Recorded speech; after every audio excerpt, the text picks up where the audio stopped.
So basically my book is 10 basic recipes. And I always say to people, if you can make those 10 basic recipes, you can actually cook. And you can cook for a family, and you can cook if you have guests coming over. It's also the way I cook for my children at home every night. I work most days, and my children were being brought up on Woolworths lasagna, and they're being brought up on the quintessential chicken nuggets and chips banged into the oven.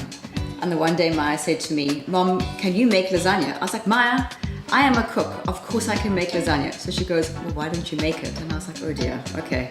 It's got to that point. I need to actually up my game. And I had no excuse. I'm a qualified chef. It's what I do every single day. And obviously I want my children to eat healthy, nutritious food.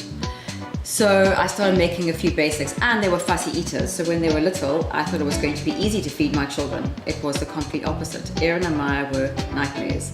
So I learned very early on how to hide good ingredients in their favorite foods.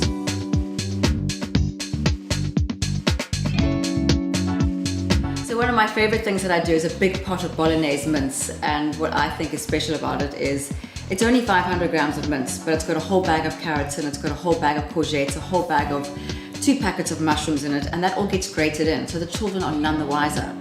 Also, what I've started doing is adding 2 cups of lentils, red lentils.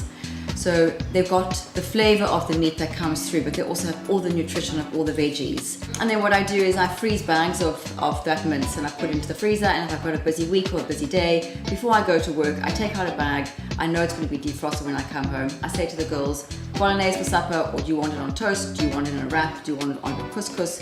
So lots of things that I can do with that mince.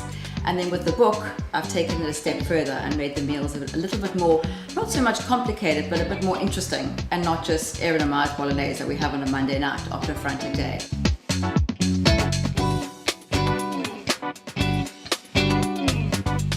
That this is one basic book that you can take, and you can learn how to cook 10 things, and then you can make a whole lot of other things from it. And the great thing is, I say to my girls, I'm going to leave you this book, and you're going to cook for your children the way I cook for you. If you can't make a recipe from my book, please phone me and tell me, and I need to find out why. They are dead simple. Every single recipe, it says there, like, if it's easy to make or difficult to make or moderate to make. They're all easy. They really are. And I've also simplified them so there's not loads of points. Like the method is put all the ingredients into blender, blend together, and do X, Y, and Z. So not like step by step by step. It's just plain and simple and straightforward. And the way I cook.